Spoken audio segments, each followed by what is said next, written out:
Good morning. स्वागत आहे तुमचं माझ्या चॅनेलवरती. आज आहे रविवार आणि सकाळचे आता इथे 11:30 पावणे 12 झाले असतील.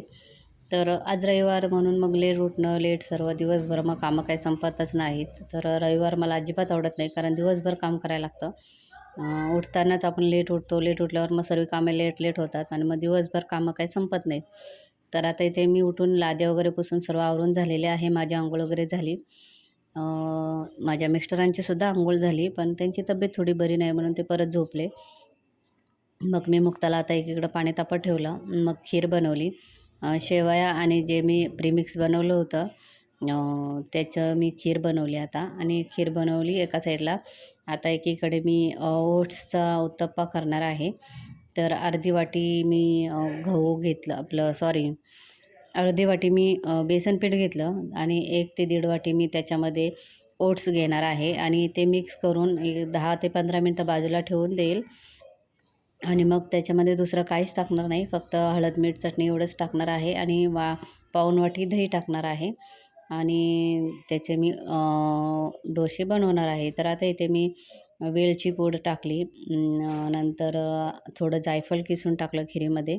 तर खीर ठेवलेली आहे एकीकडे. आता एकीकडे ओट्सची तयारी करते.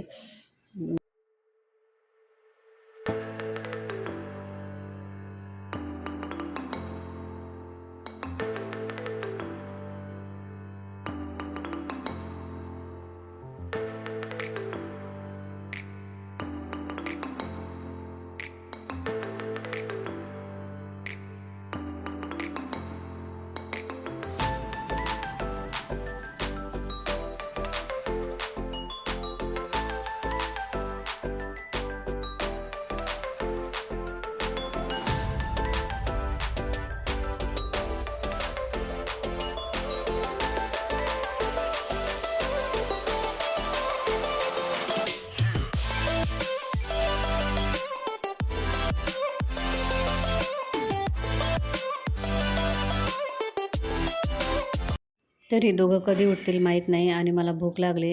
सकाळी मी उठल्यानंतर लिंबू पाणी पिलं होतं. आता भूक लागली. मग मी थोडं खीर खायला घेतलेली आहे. तर तुम्हाला मी सांगते कशी झालेली आहे. तर गरम गरम खीर आहे आणि छान झालेली आहे. मस्त लागते. काजू बदाम वगैरे त्याच्यामध्ये मी काहीच टाकलं नाही कारण का जर ते टाकलं तर मुक्ता खीर खाणार नाही.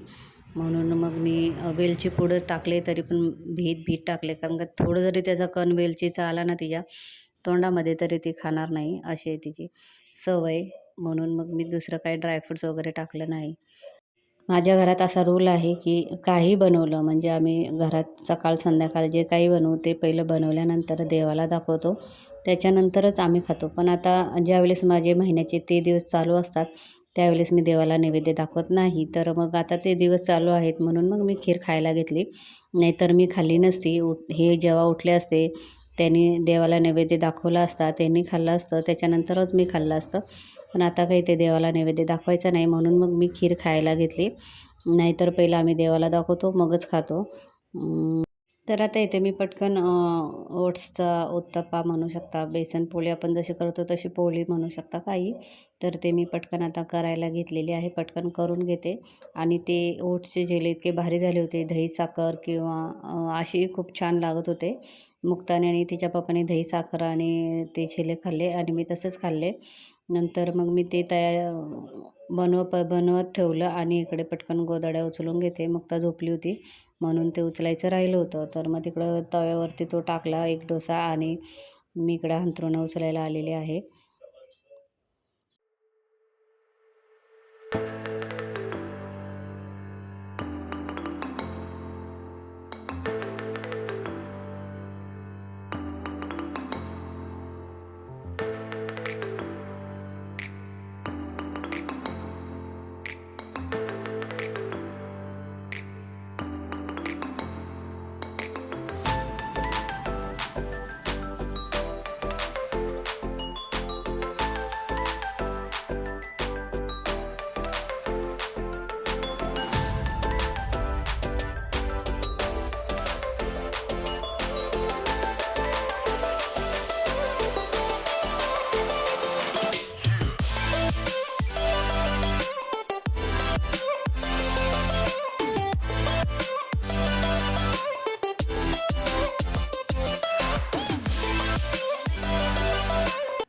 तरी ते त्यांचं आवरल्यानंतर मी त्यांना खायला दिलं. तर त्यांना विचारलं कसं झालं आहे, तर ते बोलले छान झालं आहे.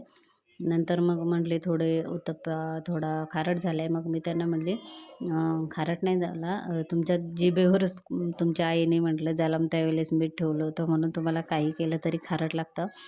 तर आता इथे कपडे वगैरे सुकत घातले आणि 3-3:30 झालेले आहेत. मग फ्रीजवरती खूप धूळ झाली होती आणि पसारा झाला होता. मग ते सर्व काढलं आणि ते पुसून घेतलं, ते नीट केलं.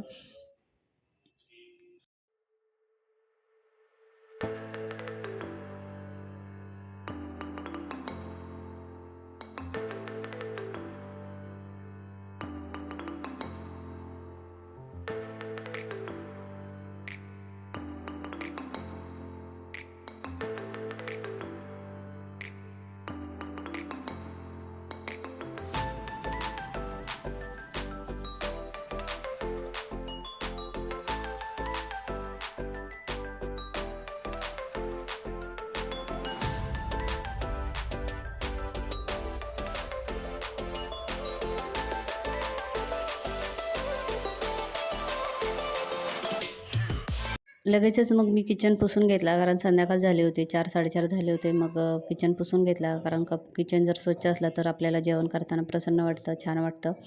मग किचन पुसून घेतला, लगेच जेवण बनवून घेतलं. चपाती बनवली, भाकरी नाही, आज चपातीच बनवली. आज भाकरी वगैरे काही करत बसले नाही, कारण दिवस गेला माझं कामं करण्यामध्येच. मग चपाती केली, मेथीची भाजी केली आणि मग शेंगदाण्याचा कूट करायला घेतला. असं होतं माझं आजचं रविवारचं रुटीन. व्हिडिओ कसा वाटला नक्की सांगा. व्हिडिओ पूर्ण बघा. बाय.